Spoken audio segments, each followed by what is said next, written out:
think you're past that point now, kind of? With the kids? Okay. But I mean, maybe that we're going to have that kind of issue. If you were like on a road trip or something? But we're very fortunate. But I just wonder what. Maybe I should wonder that kind of stuff.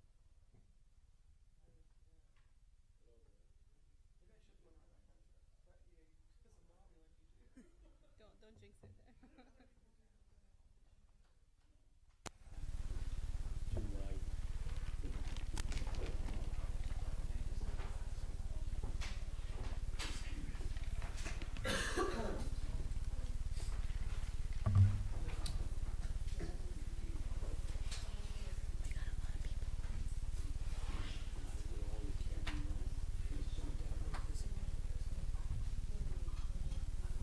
That's a cool cup. I like the color. Kind of looks like a candle. Like if you set it on your desk, it looks like a candle. We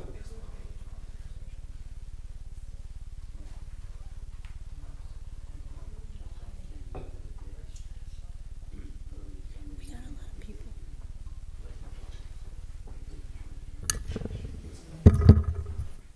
Good evening, everyone. It's 6 o'clock, so I will call this regularly scheduled meeting of the St. Helena Planning Commission to order. And I would ask Commissioner Anderson to lead us in the Pledge of Allegiance, please.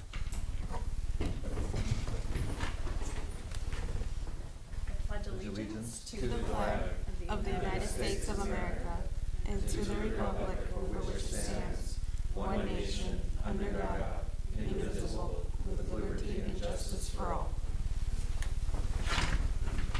Ms. Gamero, would you please take the roll?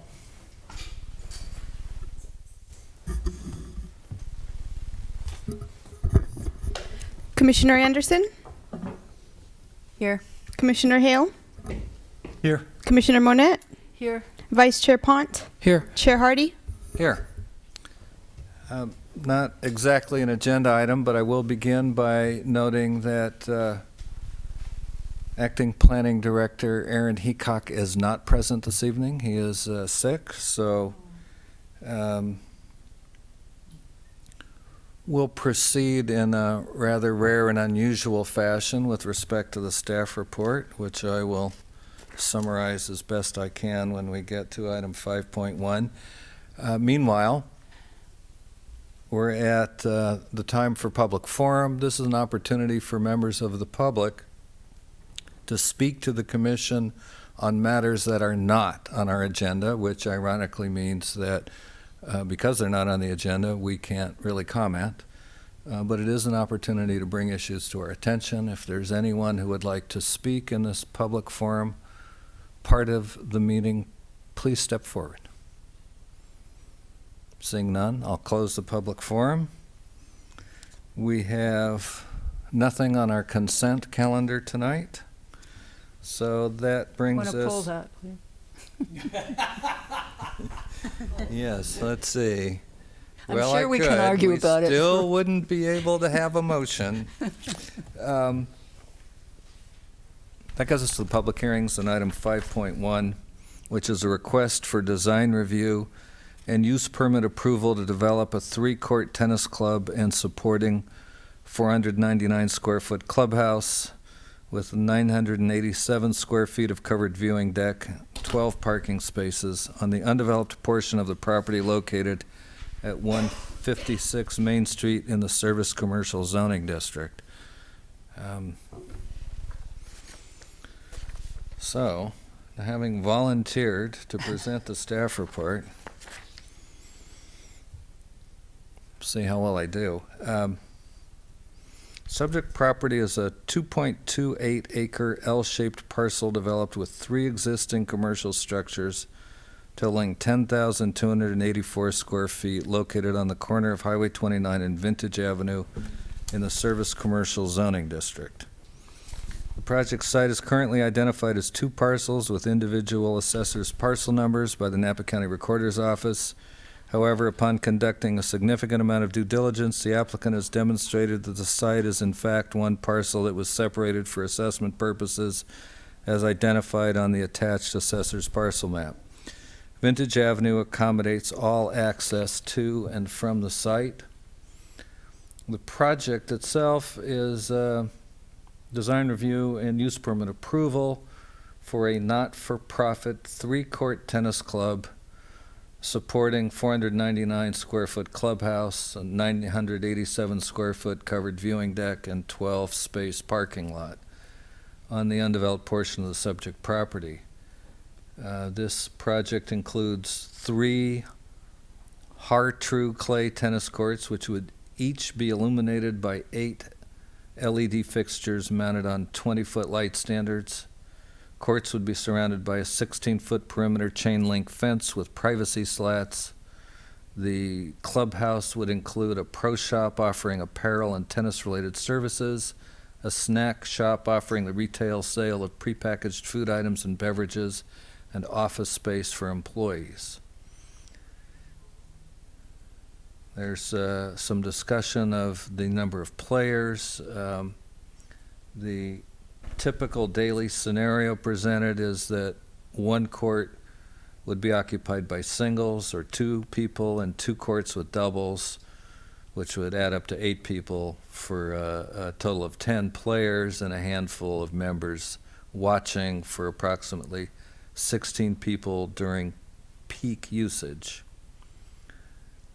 Primary use of the club will be for its members and community. However, the club will also host a maximum of 4 invitational tournaments per year. These would have 12 players maximum at any one time and up to 36 spectators viewing the players. Again, that's once a quarter. They would be on weekends when the existing commercial parking spaces are not occupied. Therefore, additional on-site parking would be available. Hours of operation are proposed to be 7:30 a.m. to 10 p.m. daily. Staff would consist of 1 full-time tennis pro and 1 part-time assistant. Peak usage is anticipated to occur during weekdays from 6 p.m. to 8:30 p.m. and on weekends from 7:30 a.m. to 8:30 p.m.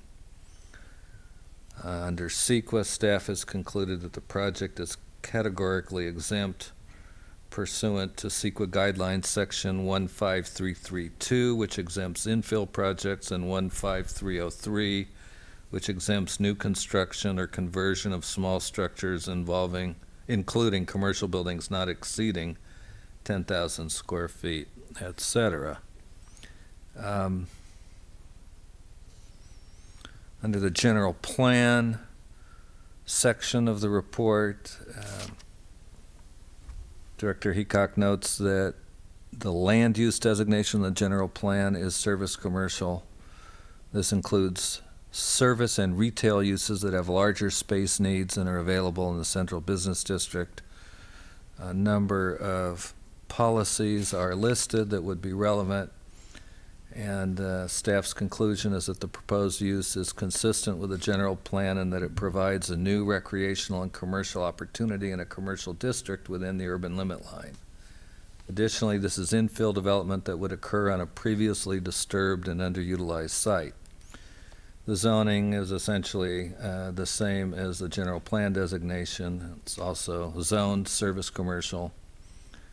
And the zoning code provides for service and retail uses, restaurants, service stations, motels, public and quasi-public uses, and similar and compatible uses. So this has been, this zoning designation is intended for service and retail uses that are automobile-oriented or whose operational characteristics and space needs are not considered appropriate for the central business district. Some language in here I'm not sure is entirely consistent with the updated general plan, but that's another matter. So pursuant to the zoning ordinance, health clubs and fitness centers require use permit approval. So the use permit is required here for the tennis club as being a similar use. Then there's a discussion of how to locate the front and rear of the lot Staff says that normally the front of a lot shall be the narrow dimension which abuts a public or private right-of-way opposite the rear of a lot. However, in unusual cases, the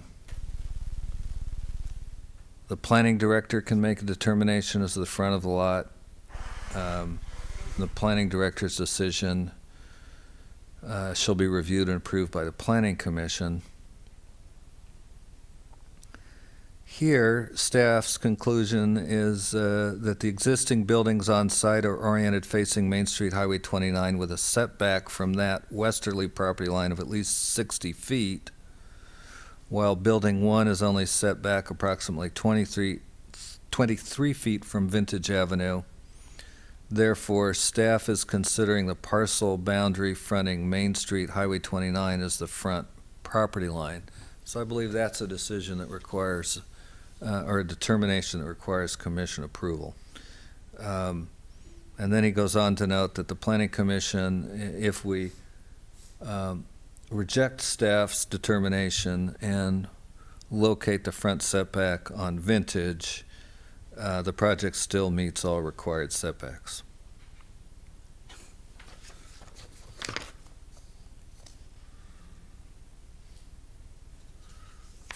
So,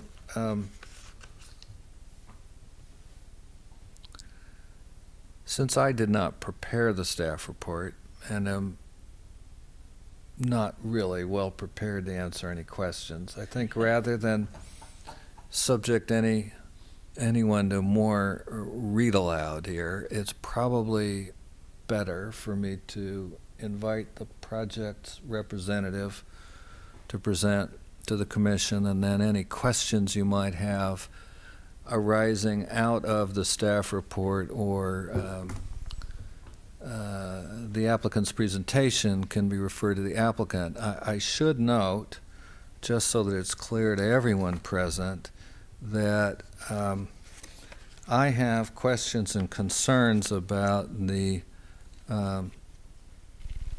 conclusion presented by staff at the very beginning of the report regarding the significance of the separation for assessment purposes shown on the attached parcel map. I think we can explore that after the applicant has presented the project and before we open the public hearing. So Greg, is that you? I think it's going to be both myself and the applicant. Very good. Please come forward. Good evening, I'm Jack Oliver, and I'm the applicant, and I have some other advisors and helpers that have been working with me for the past year as we worked our way through the city process. I thought I'd just give you a brief background on why we're here and how this whole thing came to pass. I've been fortunate enough to be a member of the sailing and tennis community my whole life, and started actually with that man over there, Fred Miller, you may have read about recently in the Star. And pretty much over the last 40 years, I've always dreamed of having a tennis facility right here in town for the local tennis community. And so that has led me to many years of research to design the best facility, and then most recently working with the city to find a facility that works in the proper place. The three kind of main things I want to stress about the project is, number one, we're going to be local serving. So our core demographic are local sailing and tennis players. We're not going to find success getting tourists to turn off 29 to come play tennis.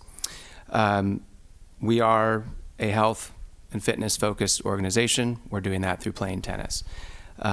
And then lastly, we feel our project is relatively low impact. We're adding less than 500 square feet of finished space on a large parcel, and in an area that's zoned for this use in the city. We're not asking for any variances or special considerations in a residential neighborhood.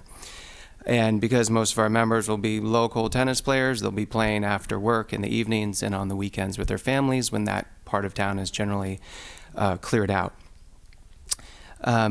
sort of more detail about the culture of what we're trying to create. So we're going to set ourselves up, as it was mentioned, as a 501c7, because again, we're not a business. We're doing this for the love of sport, and we think that our organization will be better by setting ourselves up as a 501c7, which is a common structure for a social or athletic facility. And we're doing one thing that we're doing uniquely, which will be an asset to the community, is we're putting in, as it was mentioned, 3 hard-true clay courts. And just a brief background on those. That's essentially what's called American green clay. It's not actually clay, it's crushed rock. And it has a lot of benefits that are not available on hard court. The biggest benefit for older players, middle-aged players like myself, is a much lower injury rate. It's a much more forgiving surface. Number 2, it's a lot cooler in the higher temperatures. In the summer, it's 10 to 15 degrees cooler because it doesn't absorb or reflect heat like cement does. And number 3, and most importantly to us, it's the most fun to play on. You have longer points. It's more of an endurance and strategy surface, which we think will be, again, more fun, as well as go to help develop some of the junior players in the community. And that's really where the game's going. If you follow pro tennis, it's more about endurance and long battles, not quick tennis that was maybe taught and learned in the early days. We do want to, we're coming together as a club to basically share the costs of building these courts. They are much more expensive than hard courts, and they're more expensive to maintain on a daily and annual basis. So we want to come together as a club and reduce those costs and share the usage like any common athletic facility. But we do want to have community events. We'd love to open up the club to the high school team. They want some opportunity to play on clay, which is hard.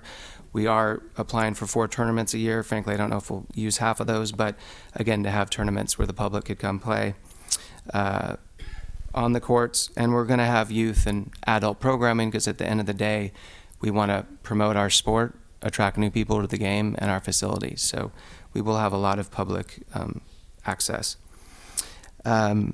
So that's really the high-level stuff. I did enjoy researching the history of tennis in St. Helena. I want to call out the Historical Society and Miriam Hansen for helping me with that. And it was interesting to note, which we put in our report, that the first tennis club was actually organized in St. Helena in 1892, and there were a few after then, but there hasn't been one in many years. And so we're hoping to continue that deep and long tradition in St. Helena with organizing a new facility. And we thank you for your consideration. I'm not a land use attorney, or I don't play one on TV, but I do have I have Chris Cole here, who surveyed the property, and I have Greg, of course, and we'd be happy to answer any questions about the project. Does anyone on the commission have a question for the applicant? I have a bunch, but go ahead. You mentioned youth and adult programming. Does that mean you're going to hold classes or instructional play or anything like that?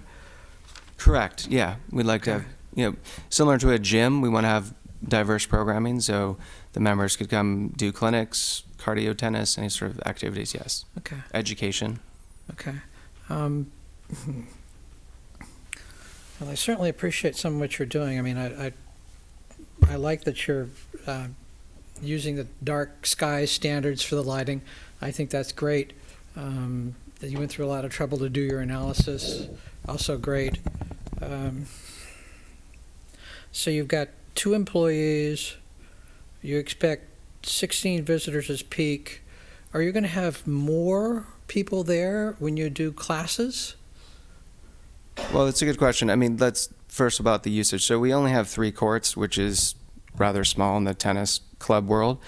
And one of the courts will most likely be dedicated to instruction throughout the day. So you have a pro teaching likely one other person. Let's say it's 2 or 3. So generally that's 1-to-1. Most people want a private training. And then you'll have singles players. So in our analysis, we assume that there were doubles in all 3 courts all the time, which is unlikely. Again, if you have the whole facility is going to be restricted because it's small. So even if you had let's say if you're concerned about sort of a large group showing up, 4 or 5 on a court, 6 people don't want to do that. So we're really going to be restricted by the fact that we only have 3 courts. And again, through technology and information, because we want our, like any reservation system, people will go online and see the courts are in use. I'm not going to go there because I can't get on court. So it just depends on what the programming would be. I'd say more of those clinics that are popular will probably be during the day, again, when most of the members won't be there. I have some other questions, but they may be better directed at Greg, because they're transportation technical, if you will. Sure. I'm particularly curious about the choice of 12 parking spaces. Was that used or drawn from any of the standard, ITE, ULI, APA? No, it was generated.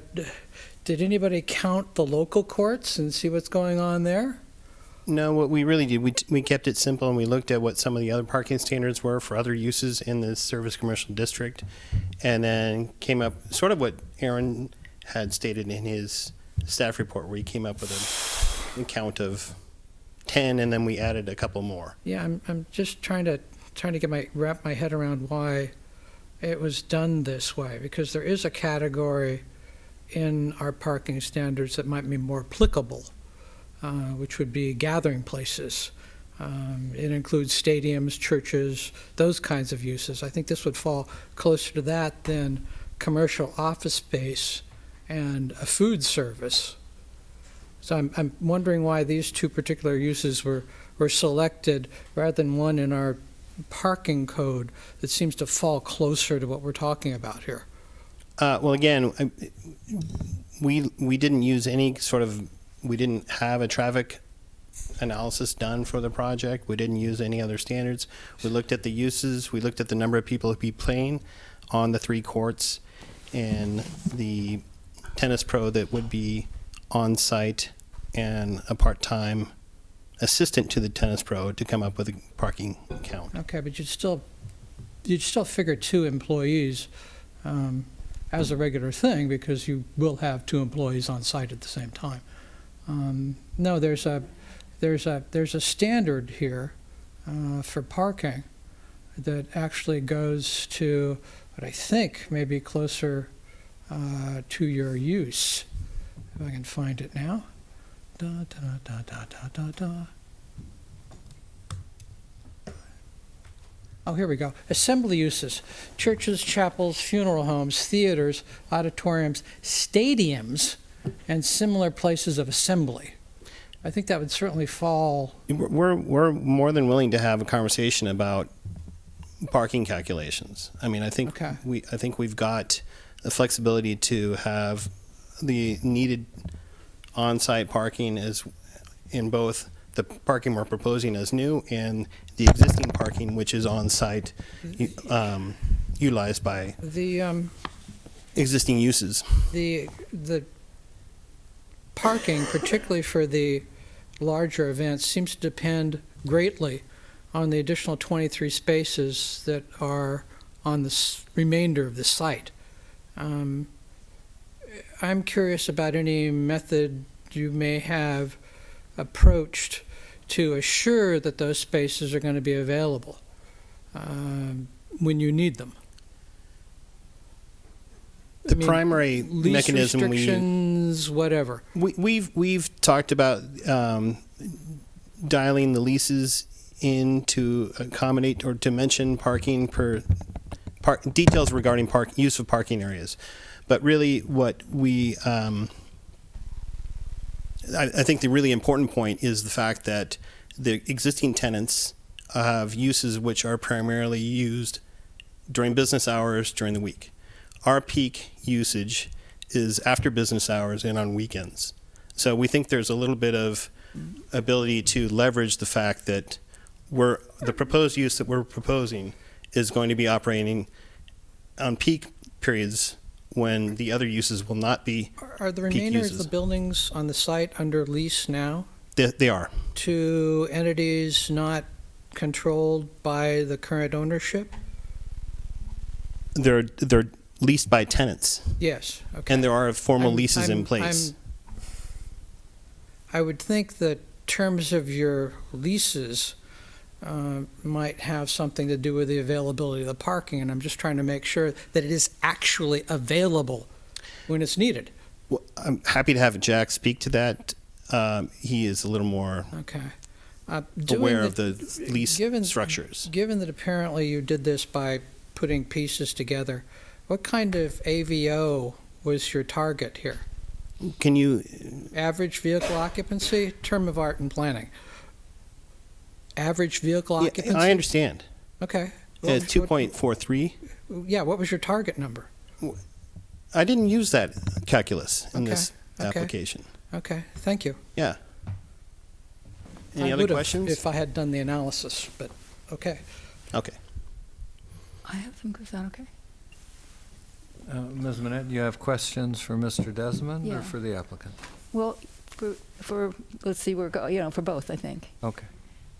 So on that parking thing again, it just says here on page 6 that we were to see the plans for a path of travel from the existing parking, and I couldn't find it on the plans, which is probably more about me than about you, but it says on the staff report that there was something that shows the path. There's a path of travel, and it's not on one of the exhibits there, but you can see there are 3 buildings at front onto Highway 29, and there are spaces between those buildings, which can serve as access between Okay. the existing parking and proposed parking. Okay, I just couldn't find it. Let's see. Okay, in the setback, the 23-foot setback, that wasn't in error in terms of the front, when they switched the front thing, but it's still less than the side setback, so I wasn't sure. That setback is in reference to an existing structure, not to anything we're proposing. Oh, okay. So then, okay, I'm sorry. I didn't understand that. Let's see. And I wanted to know if the wastewater response factored in the tournaments. It did. Yes, it did. Okay, I wasn't sure. And let's see. Oh, yeah, and there's a typo on page 13 that says the will, and it means the well. Just thought I'd point that out. But Yes, there's an existing well on the site that we will be using for the proposed landscape plan. Okay. Okay. So then, let's see. Under the project summary. Oh yeah, it talks about the financing, and it says primarily it's from the people involved, but where is the rest of the financing? I just said that other than 35%. 35% could be something other than what you said. I'm just curious. I'll have Jack answer that Okay. question. Yeah. I'm going to be developing the facility. That 35% I think is referencing the rules of a 501c7, Right. which says as long as no more than 30 some odd % of your income is from something outside of your core mission, then you're a tax exempt entity.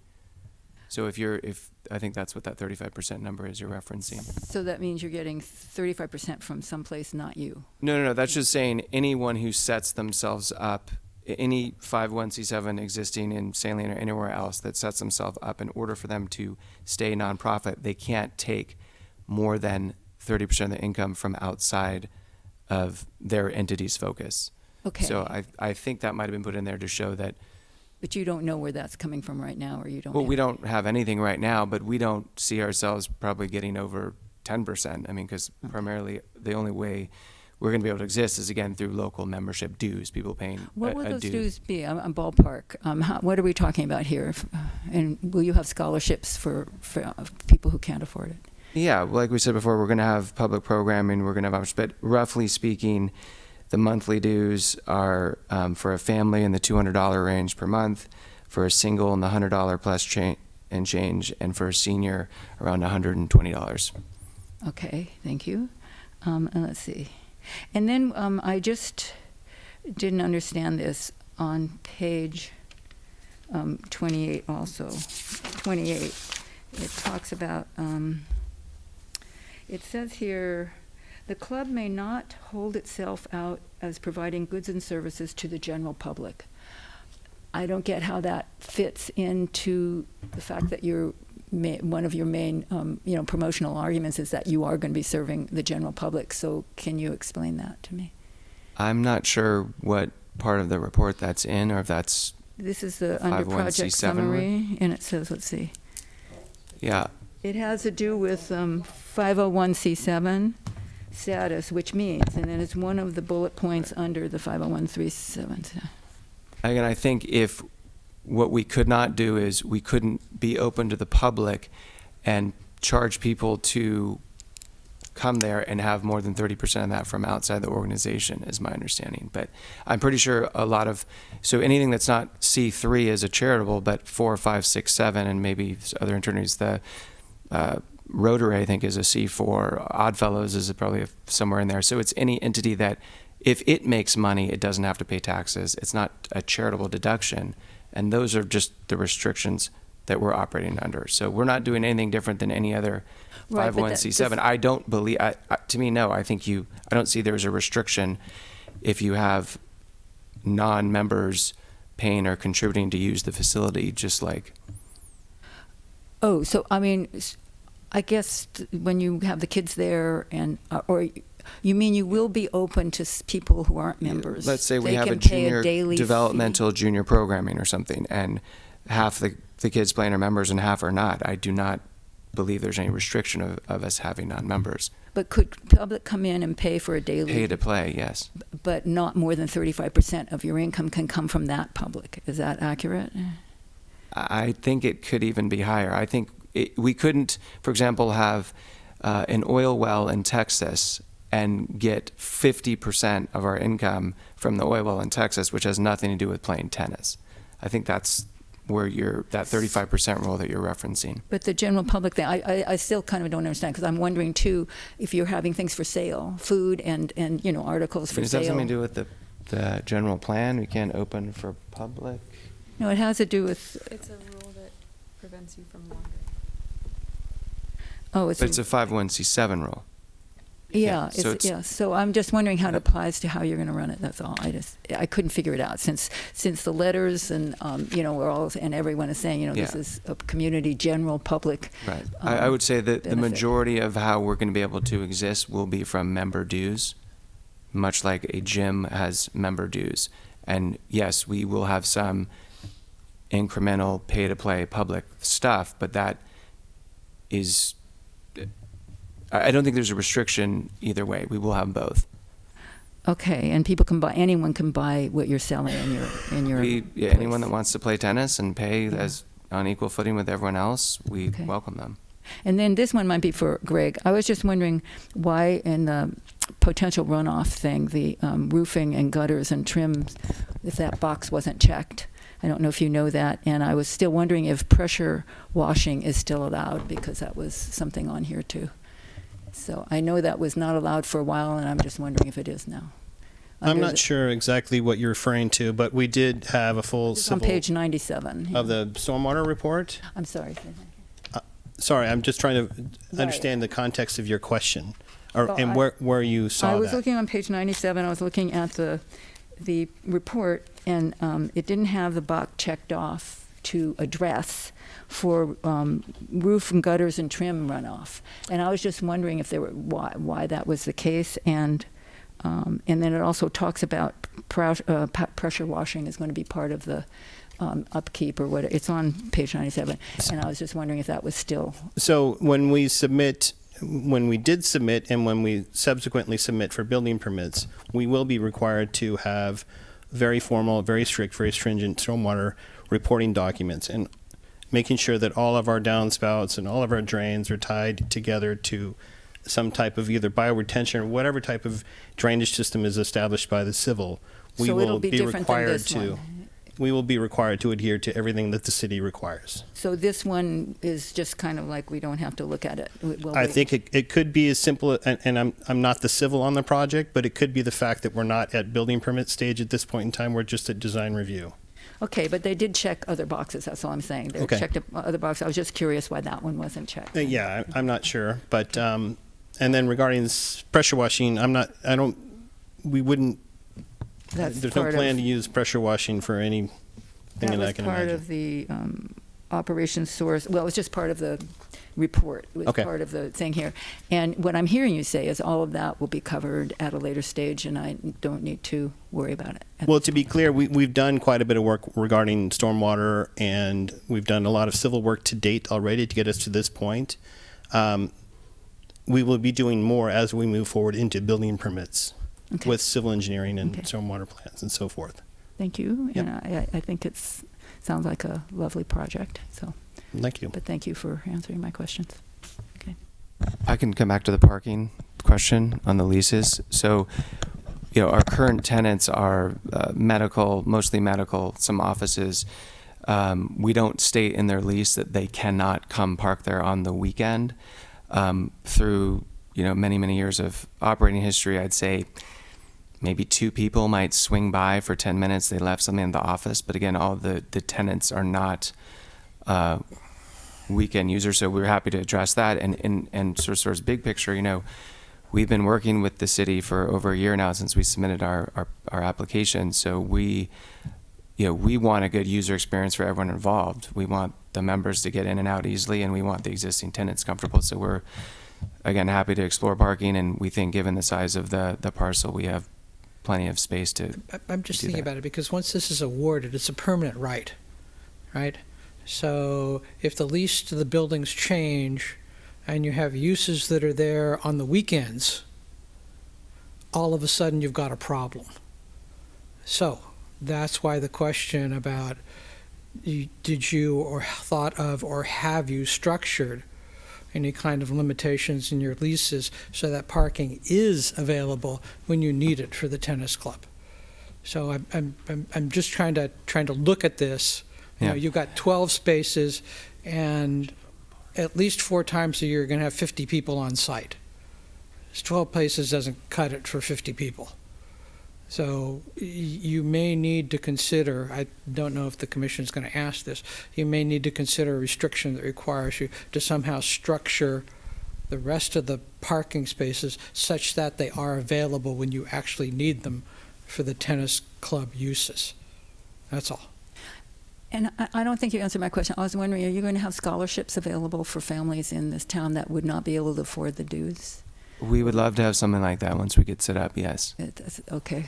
All right, so that's part of it. Again, we want to promote tennis. We want to promote playing on alternative surfaces. So if we can, however means we can accomplish that, yes, we would like to do that. Okay. Yeah, the one other thing I'd say about the tournaments is that, again, when you have a tournament, say a USDA event, you have a court play time. So not everyone is showing up all at once because they're assigned a play time at 8 a.m., 10 a.m., 12. So it's not an open space like a winery facility where you could cram a bunch of people in. It's going to be somewhat self-regulated. I understand your concerns, but we again can work given the parcel situation and clarify existing leases if need be. We're happy to do that. Commissioner Hale, do you have any questions for the applicant? No. Commissioner Anderson? I feel like it's maybe been addressed. If you look on Google Earth, there's a parking lot back there with 11 cars in it.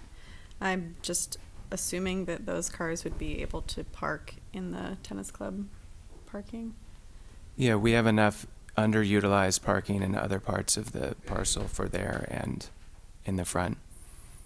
And then my other question was, I think, what is it? The front parcel is parcel 16, and then the parcel that the tennis club will actually be on is parcel 27, 26? 26. 26. And like 1.5 parking spots goes over into parcel 16. I was just kind of wondering why, since there was like a huge meadow, why? Yes, that's a good segue into what Commissioner Chairperson Hardy was bringing up. So we did a physical survey of the property and a legal review. The other piece was the purchased and attached to the front piece, if you will, in 1986 or 87. And the condition of that sale was that it would be attached by the seller.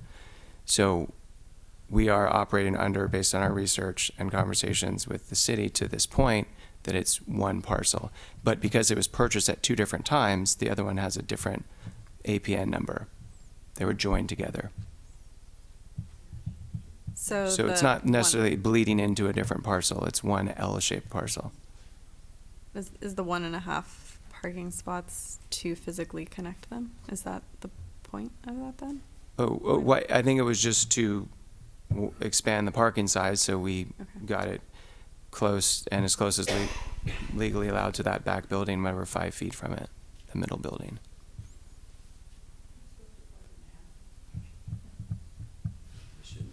Well, it's not a half parking spot, it's just half of it's spent, yeah. And we also met with the fire department and went out there at the site and went over the turnaround and everything for that.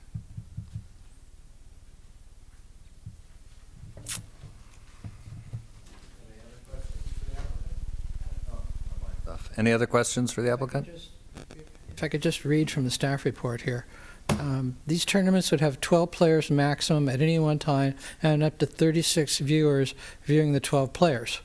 So it's not they're running in and out. You're saying you've got 48 there at any one time, and with the 2 employers, that's 50. So I'm looking at the sequence that's in the staff report as given, which says you'll have 50 people on site at one time. Ms. Gamero, can you scroll to, let's see, in our staff report, I think this is page 26. Of the plans? Well, it's page 26 in my binder. What's the- It comes. What's the page number on the plans? 26. Well, it's not part of the plan set. Oh. It comes right after the staff report. It's the first page after the staff report. Shows the I do assessment. not have that available. I don't have the staff report. No, I only have the plans. Okay, well, If you give me 1 second, I can try to pull up the Sure. staff report online. so what puzzled me when I went through the staff report was the description of the subject property as having 2 parcels, one of which is separated for assessment purposes. And I mean, initially that didn't puzzle me, but when I looked at the assessor's map, it puzzled me greatly, because instead of seeing the SFAP designation on parcels 16 and 26, which are the project parcels, it shows up on parcels 26 and 27. And just the way things worked out today, I couldn't take my questions to Director Heacock. So I called the assessor's office and I talked to someone responsible for mapping there, was familiar with the property. And in fact, they mapped this because they view the grant deed that conveyed title of what's now parcel 26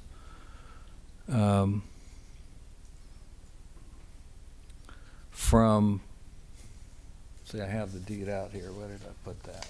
Ah, there it is. That was from North Bay Production Credit Association to Professional Center of St. Helena. This is a deed recorded January 28, 1986. The assessor's office views that as a conveyance in violation of the MAP Act. So they're separating 26 and 27 because they view them as one legal parcel and 16 as a separate legal parcel.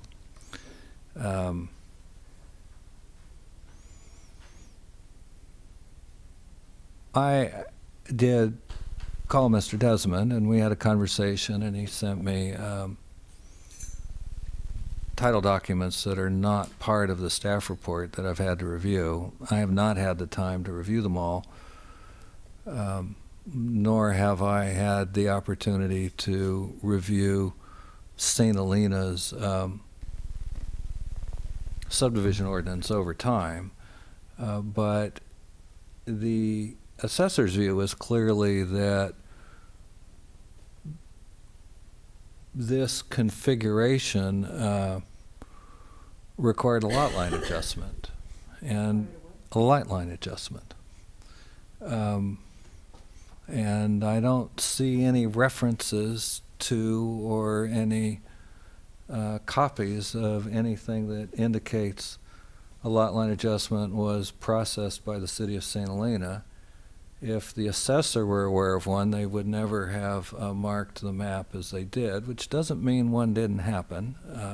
The left hand does not always know what the right hand is doing. But for me at the present time, that's just an open question. I did review the correspondence that was included in the packet from Mr. Cole, who was present, and from an attorney at Anderson Ziegler. But I don't see anything that really addresses the position of the county assessor on this. The assumption seems to be that either a lot line adjustment was approved, we don't seem to have a record of that, or that conveyance by deed was legal, which it may have been. The assessor clearly believes it was not. We are generally, as a planning commission, meeting without the benefit of having the city attorney present, so we don't have our counsel here to advise us. I believe our public works director may be present in the hope and expectation that she could shed some light on this, but I don't necessarily mean to put her on the spot. However, having said that, Ms. Smithies, can you shed any light? There was a lot of going back and forth on this one as soon as we received it. What I found, I don't know who you spoke with, but I spoke with the county assessor, who's been there for almost 2 decades, Paul Facchini. Yes, that is the gentleman I spoke with. He and I reviewed this quite a bit, and we got the county land surveyor involved on this and said it should be properly cleaned up with a certificate of compliance, whether that's conditional or a straight certificate of compliance. It should have been probably a proper lot line adjustment done in the 80s, and we could not find any records at that point in time. Our record keeping and probably the counties, I'm sure the county might have been a little bit better, but I know up here we had a lot of, I'm not sure where we're at as far as that, but we could not locate an actual item that went to council or paperwork on our end that showed that there was a legal lot split or sale from. There was obviously a sale and a transfer of property, but the deed wasn't clear that it was a lot line subdivision to merge the one parcel to the other. Well, it's not clear that you could do that by deed. I mean, that's really the issue that the assessor raised. Correct. In connection with the SFAP designation.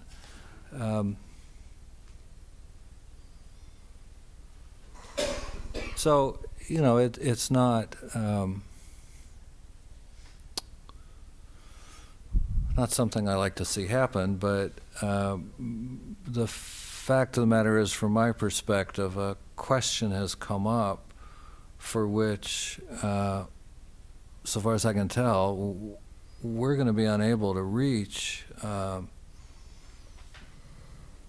conclusion this evening. I'm happy to hear from the applicant further on this point, but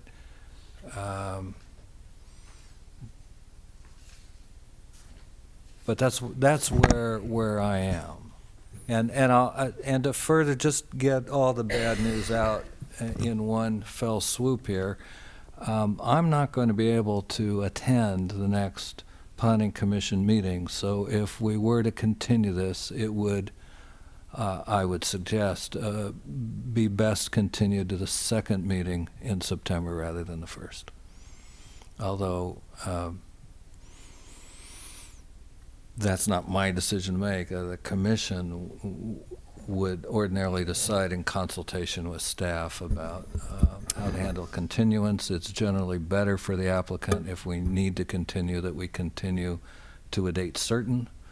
Then we don't have to renotice the public hearing, and everything is just continued. If we don't use a date certain, then the project would have to be renoticed for public hearing. Chair Hardy, can I interrupt for a second? Certainly. I believe Planning Director Aaron Heacock will not be here the second meeting of September. There is a planning conference, I believe, that week. I can't confirm at the moment, but I do remember him mentioning that. Well, worse than I thought. So that's the information that I have.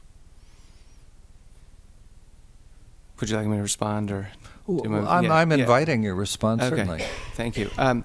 Yeah, I mean, we want to do the right thing, and we want to have everything squared away. I would say that one frustration would be we've been talking over this topic for over a year with the city and presented our findings to the city. We've operated under the belief that it's one parcel, and additionally because the purchase of the property, the purchase agreement, which wasn't in here, was conditioned on a lot line adjustment being approved because it wouldn't be a legal parcel, as you're saying. And the seller was North Bay, currently American Ag Credit. So I find it highly unlikely that American Ag Credit would sell a parcel they legally didn't have the right to do. But I guess that could have happened. And so we've been operating under that it was done, and we've communicated that with the planning department. And so if we're not squared away at this 11th hour after multiple delays, then we want everything to be kosher. So we're happy to do what is needed. But that's why we've proceeded as we have, as well as engaging an attorney, as well as Chris Cole physically walking the property and doing a survey. Now that I understand. I can see that you've put considerable effort into addressing the question.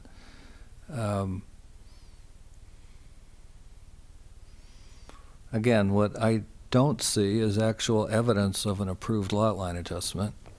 I'm assuming, and I think your reference to the contract tends to suggest my assumption is correct, that a lot line adjustment was required.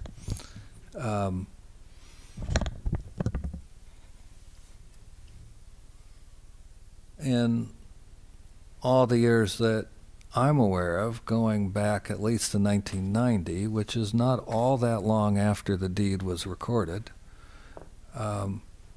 lot line adjustments have gone to the Planning Commission.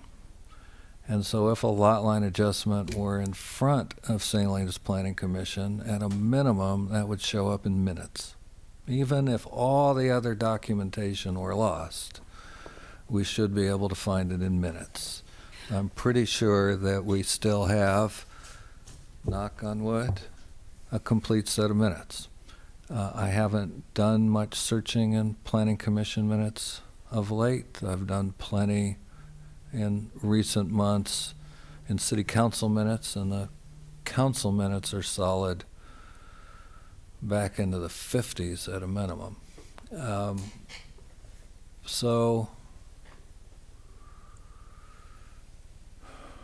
And then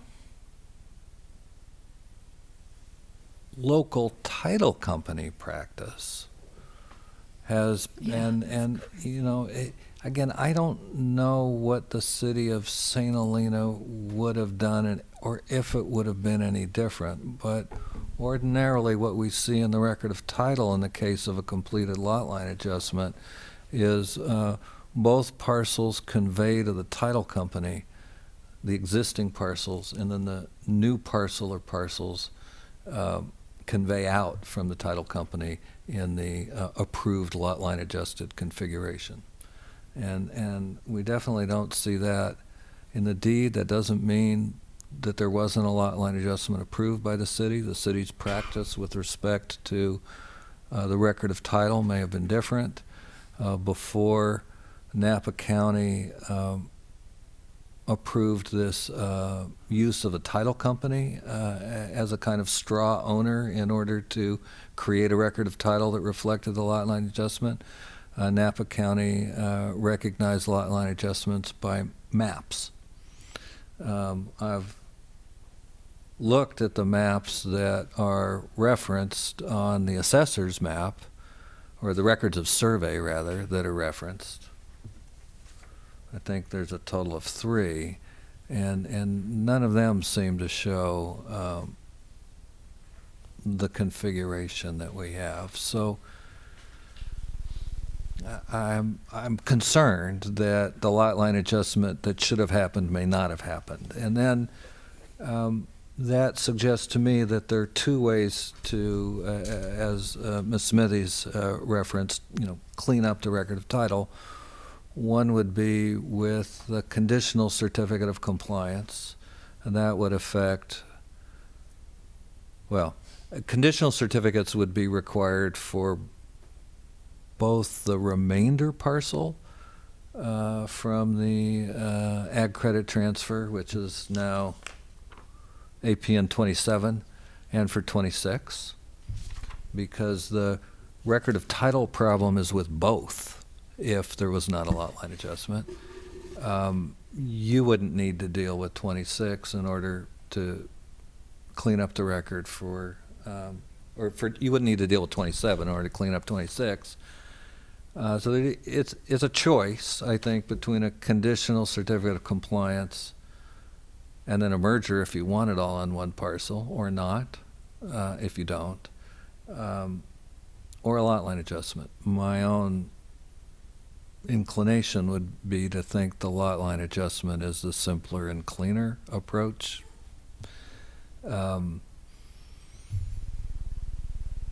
But absent a record that shows one was approved in the past, I don't see any way to resolve it without either of those 2 things happening. And to the extent that staff's acquiescence to your interpretation or your consultant's interpretation of the record has brought you to this temporary impasse, I can only apologize. But at the same time, here on the commission, we have to satisfy ourselves that it all makes sense, which is all I'm trying to do. No one other than yourself would be as happy as I am if the record of an approved lot line adjustment were produced. I'd be delighted to have that go away. Okay. Mr. Cole. I'm Christopher Cole with Terra Firma Surveys. We did the base mapping that's currently displayed, and I'm familiar with the situation that the chairperson is speaking about. First of all, I'm a little confused because I have an assessor's map that I used when I prepared the letter in February of this year that shows 16 and 26 as SFAP. Has that been changed? Because we weren't able to get the assessor's map up on the screen. The map that we received, you can come up to take a look.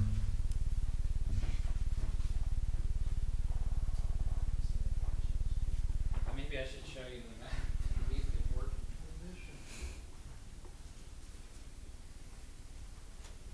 12/31/18. Yeah. So we have it. That's crazy. That's crazy.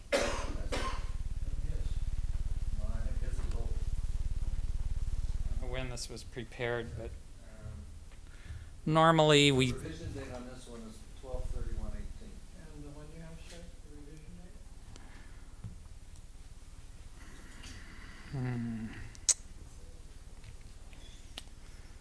12/31/99, but this was. Yeah, but this, I got this, I'm sure I got this map in 2018, because that's when we started working on this project.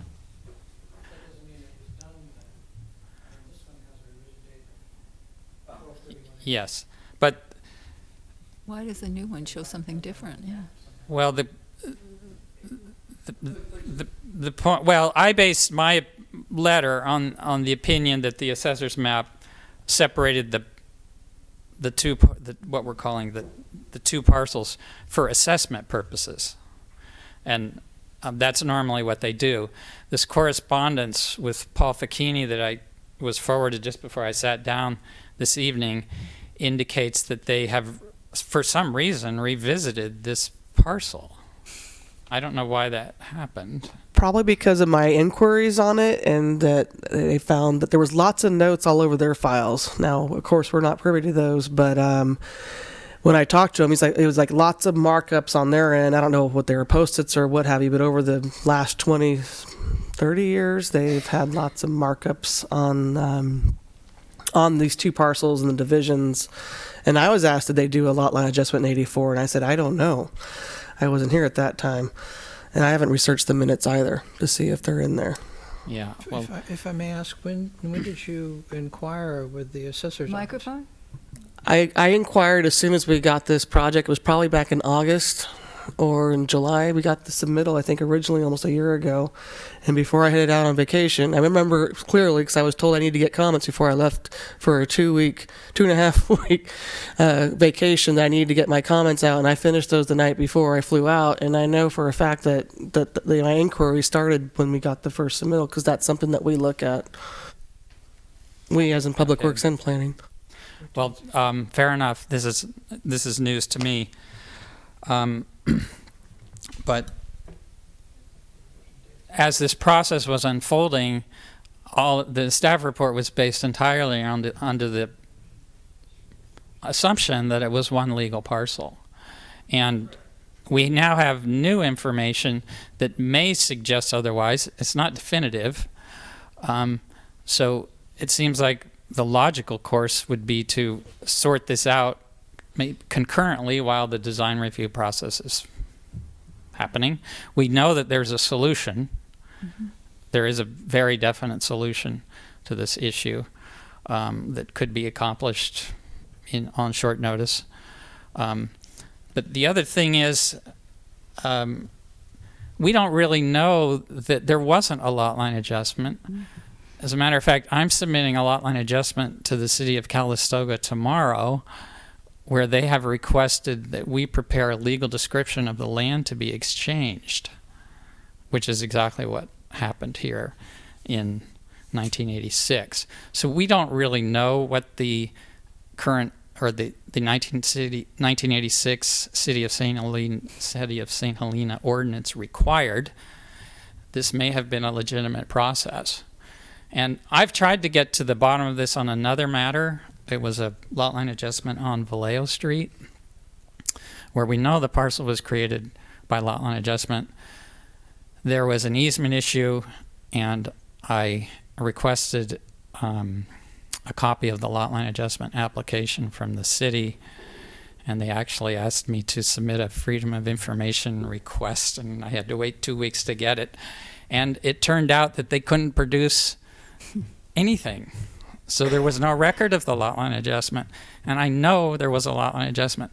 So perhaps there is something in the commission minutes, but I can't produce the document that created this parcel, but you can't produce the document that, or ordinance that states it was otherwise. So I think we're, in some ways, at an impasse. I have an opinion. Paul Facchini at the assessor's office has an opinion. I have an assessor's map that indicates that for decades it was separated based on land use, one parcel being a business park and the other property, half part of the property, being vacant, which is a very typical and normal situation for assessment in Napa County. So I understand Lester's question, but I don't think it's a definitive point.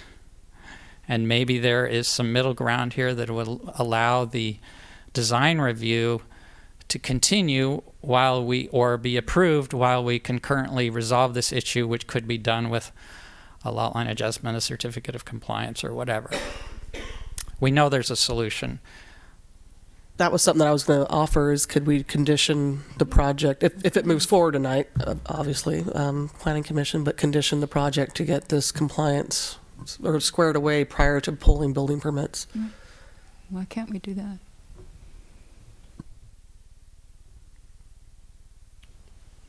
Since it's really our fault. Well, Well, either ours or that's the something we can discuss after the public hearing, I think. Another option might be, if I may, another option may be for us to submit immediately either whatever the client decides to do, a certificate of compliance, lot line adjustment, merger, whatever it is, and have that reviewed and processed concurrent with use permit and design review at a date certain if we were to continue this meeting. I know that's another sort of not typical, but something that could be considered. We have a number of things to think about for sure. Okay. And there will be a solution. It's just, I like Chris's option the best, but I'm not surprised. I'm not surprised at all. So with all that done, I am going to open the public hearing and ask if any members of the public would like to speak to this.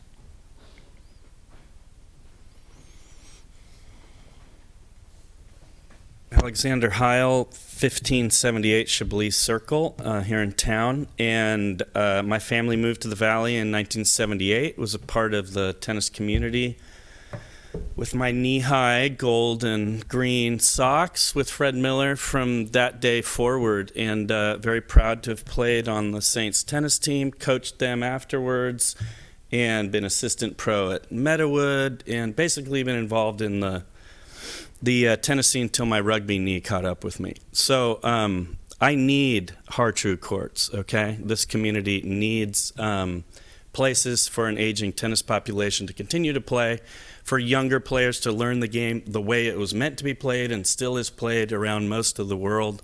It's a fantastic project that needs to happen in this community. And I say you condition the approval of this project on clearing up whatever you need to clear up with the lot line or the title or this or that.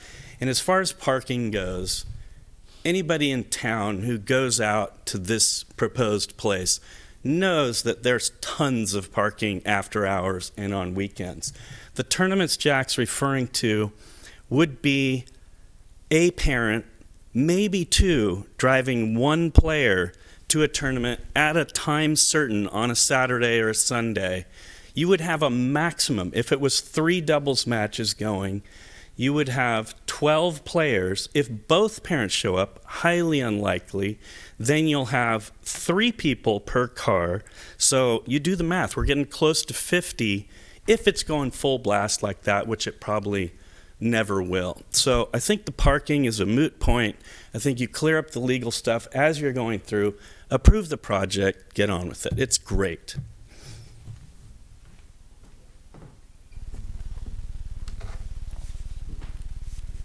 Thank you, Mr. Heil. Is there anyone else who would like to speak to the commission? Seeing none, I'll close the public hearing. Okay. Now's when we roll up our sleeves.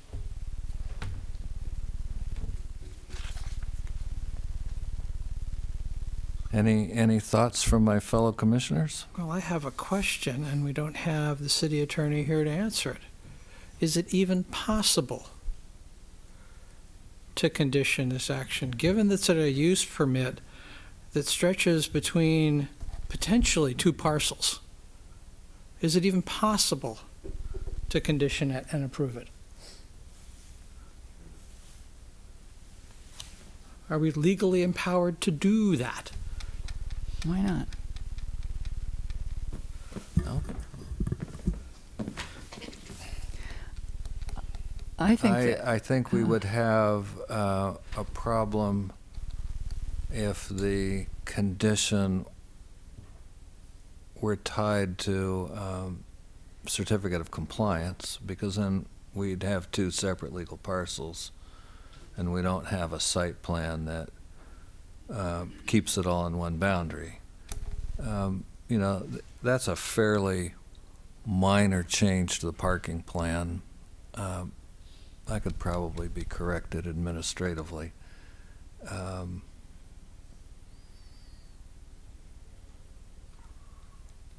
I'll be honest, there's enough of confusion about what the complete history of the creation of the parcel is that I'm not excited about the approve now and condition for later resolution concept. I wouldn't rule that out if we've had one more opportunity to see what we can learn between now and a second meeting. I'd be more amenable to it later than I am now. I'm not, at the same time, I don't feel so strongly about that I would you know, look to be an obstacle if my fellow commissioners really think it's better to move forward. I think, oh, it's not ready yet. Go ahead. Well, I think that since the applicant did everything they expected they would have to do, they have proceeded with goodwill and cooperation. The fault is really in the record keeping, the bureaucracy of the city and the county, it seems to me. If there is a fault, I think it's a good point that there is nothing certain that it isn't correct the way they thought it was. You know, it's not certain that it's incorrect as possible. So, you know, and it also seems that it wouldn't be a hard fix. You know, whatever is found out, if it needs to have a lot line adjustment or whatever, that could still take place. To my knowledge, there's no downside to, what's the downside to approving it, you know, and with the condition that this issue is straightened out ASAP. And I think the applicant is, you know, is willing to do that. I trust that the applicant wants to, I believe him when he says it wants it to be done correctly, and so I trust that they will do that, and I don't see what the downside to that could possibly be. I mean, at the most, I guess we could all be thrown off the commission, which means we would have Tuesday evenings to ourselves. The downside could be is the guy could have an illegal project at the end of the day. Okay, I don't know if that's, and what does that mean? It's a risk to the project. What does that mean, though? That he wouldn't have clear title to either parcel. Well, I don't know that that's the issue. I think the title, I thought it was just the lot line adjustment. It was not who owns all three parcels. That there's no question about that, unless I'm just completely confused, which could be. But it seems to me that there's no question about ownership. It's just its configuration that was apparently thought to be one way until last year.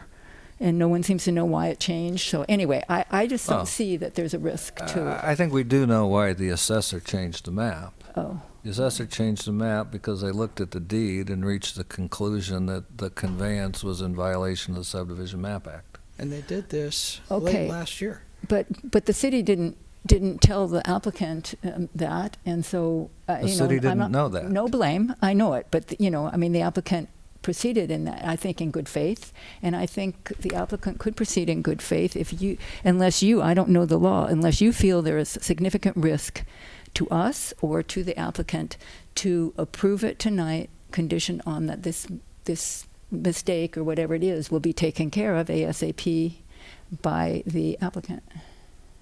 I don't think a condition that says it needs to be taken care of works. Well, okay, well, maybe I a think we different would have condition. to be more precise about Okay. it. But let me hear from the rest of the commission, please. Commissioner Hale? I generally agree with Bobby and some of the applicants' statements, or their representatives too, that if we can all kind of agree that this is and who cares where the snafu came from, just that it exists and it's a fixable issue. And, they're aware of it, we're aware of it. It seems to me the struggle is just coming up with the language of what we conditionally tie it to. But I can't see, given the back and forth that they've had with the city and not to kind of put blame any which way, but I think as reasonable folk we can. I don't see why we couldn't bring something forward that gives them, or if I think it sounds like a reasonable project. If assuming that is true of a consensus here, I don't see why we can't come up with a mechanism to let them, move forward. So long as we can come up with a clean piece of language that enables that. Thank you. Commissioner Anderson? I'm not a land use lawyer, but I do agree with Commissioner Hale and Commissioner Monty. With whom? With the two of you. Oh. It does seem like a very reasonable project, and if we're legally able to condition it, then I wouldn't be against doing that. If I may, that's my only fear here. If we move on, if we try to condition it, is what we're doing legal? We have no counsel here. So, I'm not a city attorney. None of us are here practice that kind of law. Lester doesn't practice that kind of law. I'm not sure what we do here would be A, legal, or B, defensible. So, unless we got some assurance that it is legal and defensible, and the only person that could say that would be the city attorney or the city attorney's office, I'm a little reluctant to move on. Well, they'll do this later. Apparently, somewhere along the road, a long time ago, there was this will be done later, and it didn't get done. Well, we don't know what was done or what wasn't done. That's part of the quandary. Well, yeah. And someone could just as easily say there is nothing clear that it is illegal. So there's nothing that shows that it is illegal, so we're moving ahead in good faith. Bobby, it doesn't work that way. Yeah, I think so. I mean, as far as we know, we're not breaking any laws. We do have a land use lawyer as the chair of the commission, and don't put me in the hot seat here. If we go, in case it's, I think we could go ahead, and then if we find out, we'll learn something. But I don't think the risks and the consequences of the risks are such that we should hold this up, because I think it is a good project. I think people want it, and I'm willing to err on the side of perhaps, I don't see how. I don't see how we could, if it's not apparent to anyone who's in the business or to you that we're breaking a law. Could we be breaking a law? How could it be illegal? Nothing says it's illegal. We could say that about anything. Maybe, if we don't have an attorney here, maybe something is, maybe something isn't legal. I don't know that we need an attorney's opinion for moving ahead. It'd be similar to if somebody came in and said, well, I'm not sure that all of this is on this site, but I'm sure that I own both of them, and now please approve this, and eventually I'll get around to making sure that it's correct. It's not eventually. I think it's... we don't know how long it's going to be. Well, no, but if it's done in good faith as quickly as possible. Or if it hasn't been done, or when it was done, all that we know is that for some reason, the assessor late last year decided to change how these parcels are listed. They must have had some reason to do that. And the reasons for it were not readily available when they were contacted. So, you know, I don't know. I hear what you're saying. Anyway, I would go in I the like other the direction. project. I think it's a fine project. It provides a recreational opportunity that people in St. Helena don't really have right now. I disagree on the parking. I think there's insufficient parking available. You need an average vehicle occupancy of almost 1.5. I think that's highly unlikely for this kind of project. Whatever. We have no other presentation of like uses from any standardized manual, either International Traffic Engineers, Urban Land Institute, American Planning Association. We got nothing. However, we do have in the code what I think would be applicable, which would be stadium or similar gathering place. That would require you to add 8 parking spaces. You'd need 20, 19 and a half, but you always round up. So, I mean, all things being equal, if it was legal to do it this way, I'd still want to see 20 parking spaces on this site. So let me ask the commission this question. Does anyone else have concerns about the project design that would suggest a change in design or a change in the conditions of approval, you know, beyond the subject of the parcel situation? No. Well,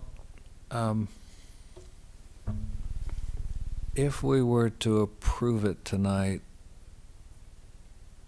with a condition to address the uncertainty over the legal status of the back parcel,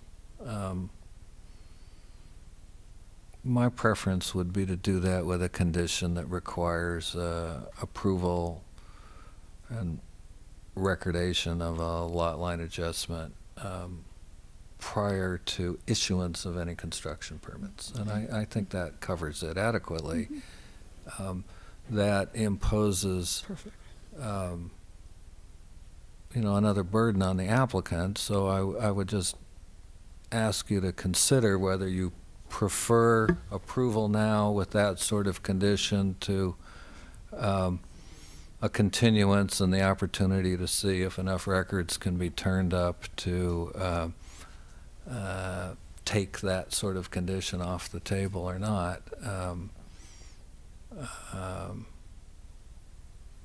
I think that choice, whether to go for the continuance to allow time for further research or to go for approval tonight with a condition, I think that's most appropriately a choice for the applicant. I think this commission can go either way. Yeah, I think our preference would be to proceed with the condition aspect. Very in good. that, again, we've been studying what we found, that it was purchased and sold conditioned on the city approving a lot line adjustment in 84 or 86. And we've been communicating that, and we also are under the idea that it's better for the city to have bigger lots versus small chopped up lots. So yeah, we would like to proceed with that condition. We're happy to comply with it and get it all cleaned up in one fell swoop and move forward. Yeah, that, you know, that Because we're going to Thank be you. going That through the whole answers the building question. department process as well. That's going to take some time, right? it will. So It will. while we're doing that, we can, I would think, get this straightened out by working with the city and That makes sense. clearing it up. Yeah, Thank you. Will the commission want to get a legal opinion anyway? I mean, is that something that we would ask for if we want to know that? If we want to know what? If we want to know if it's illegal what we did. Well, once we Or are act, you we certain? act. This I wouldn't lawyer wanna says, ask. be careful what you ask. Okay, yeah, okay. Yeah, better Well, ask I mean, for future. forgiveness than permission in this case, Yeah. if you're going to go ahead and Exactly. do it. I don't have any concerns Okay, about it. all right. Am I not going to get any takers on my, No. that the parking isn't adequate and we have a standard for that type of parking in our code? No. Even for though me. the standard clearly exists in our code, I'm I not don't- going to get any takers. I don't think that's clear. I don't think it's a comparable entity in the code So at this is, all. but this is equivalent to an office space and a dining space. But it's also been, it's been explained. Look, that's how they chose it. They mashed two things together and said this is equivalent to office space and dining space. And that's how they came up with the parking requirement. When we I have a understand standard that, that says but there- assembly centers, including stadiums and like uses. Well, their explanation sounds reasonable, but you have something to say, so I'd much rather hear what you have to say. Well, we could require review of the parking a year or 2 years after they begin operations. That's within our authority for certain. I think deciding whether the parking is sufficient is within our authority. Absolutely. Because the staff points that out, literally. We need to make a choice that this is okay or not. I don't think it's large enough to qualify as a stadium. I agree it's not office space and it's not dining space, but it's also not a stadium. Well, then you're talking about a parking study. Is there...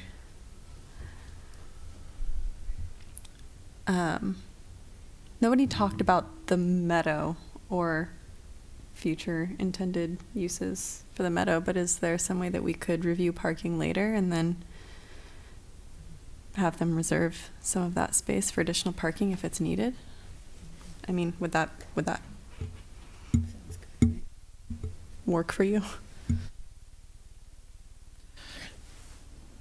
There's no guarantee that forever parking will be available for their events on the adjacent lots.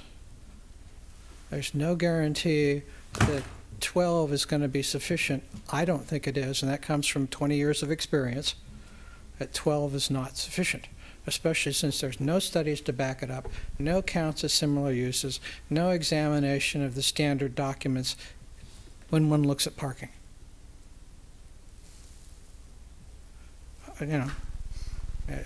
If I had presented a document like this, what I did for a living, I'd be laughed at. But we think it's something that's mashed up like this, and I didn't check any of the standards at all.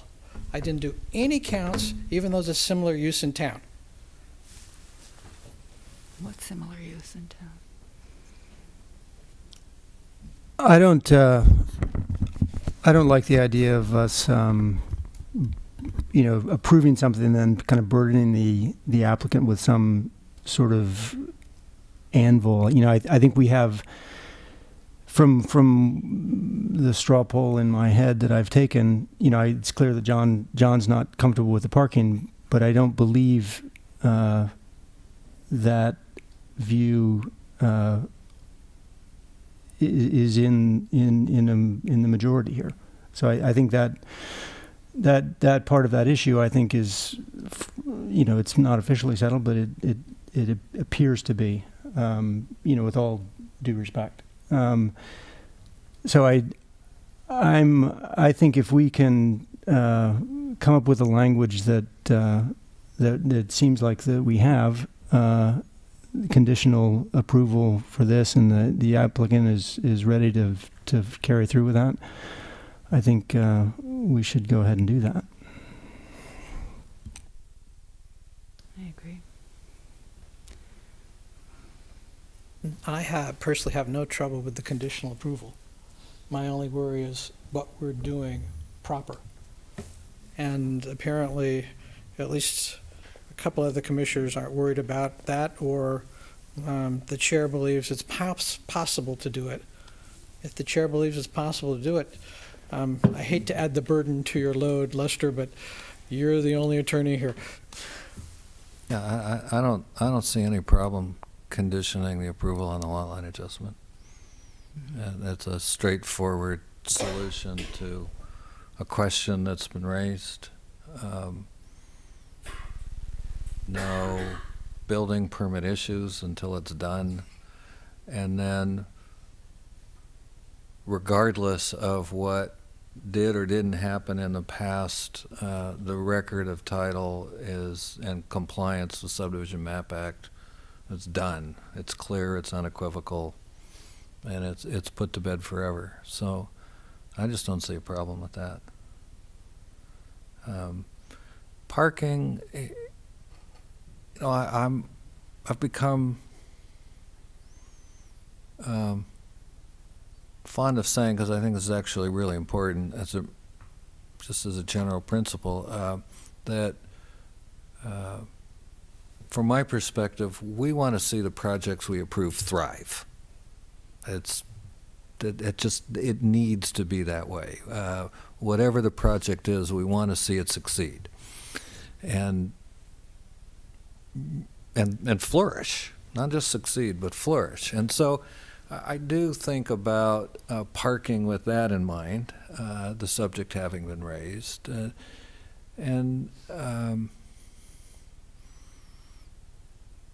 My intuition, and it's nothing more than that, I altogether lack Commissioner Pont's professional experience dealing with traffic analysis and the like.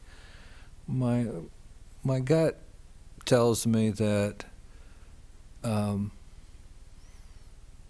parking plan we have sort of assumes a moderately successful enterprise and maybe not something you know, in high demand. I don't know. It's hard to know how this will evolve, but I look at the site and I think about how everything's configured, and I think about the fact that it's a membership club.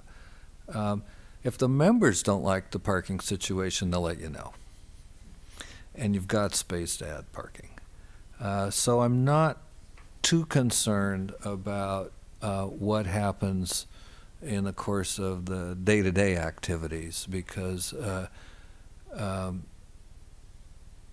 I'm really sure about that membership part. Members will complain about things they don't like, and they'll make enough of a nuisance at some point they'll be addressed. So the parking, it seems to me, is most likely to be problematic, if ever, during the tournaments, and they're only 4 a year. If there ends up being some people parked on the street, I'm not sure that 4 events a year is enough to warrant a change. I'm happy to go along with staff's recommendation on that, just so that everyone knows what I'm thinking there. Yeah, there are a couple of other things that just came to me. There are going to be bike racks there too, and it's going to be local, so plenty of people coming to see what's going on, maybe riding bikes. Secondly, he is the boss of the whole place, so if there are those extra spaces in front of the other buildings, if on tournament days he could tell his tenants, you know, don't be coming in on this day, we need the parking places. And then I think Mr. Heil brought up a good point. I think that there is a lot of parking in the area, and you know, it's on the weekends especially. And I don't think parking is a big issue there on the weekends when the tournaments I'm assuming the tournaments would be. So again, it might, you know, I appreciate your expertise and your concerns, and I learn a lot from you about the kinds of things to think about when we're thinking about this. But in this case, I think that it seems to be, again, and I think that's true. If people in the club don't like it, they'll complain, and the owner will do what needs to be done.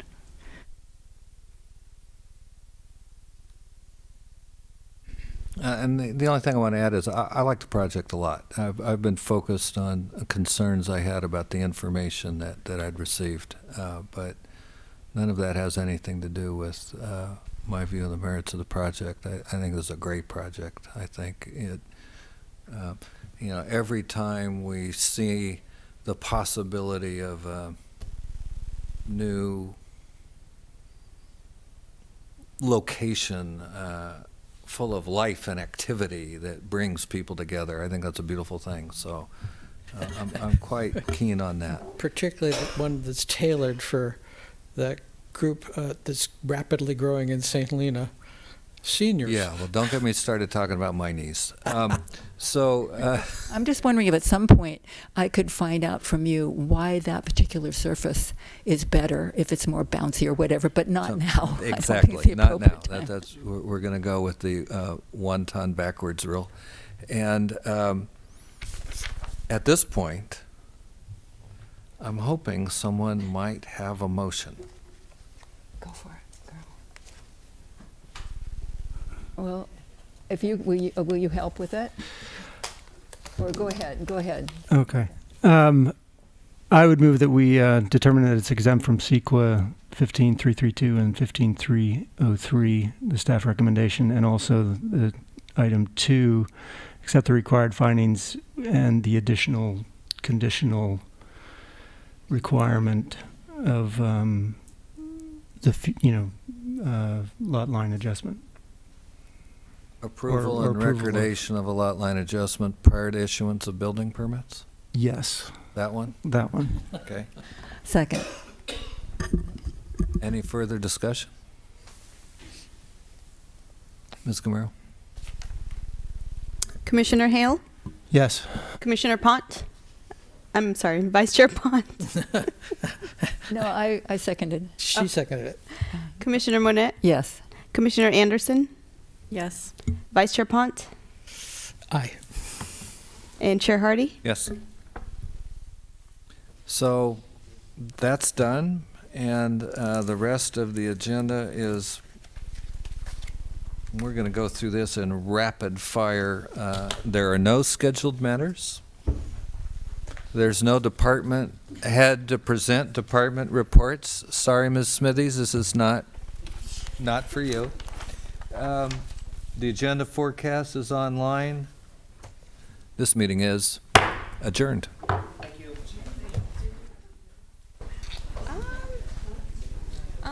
Maybe just get the water pitchers from here, if you don't mind.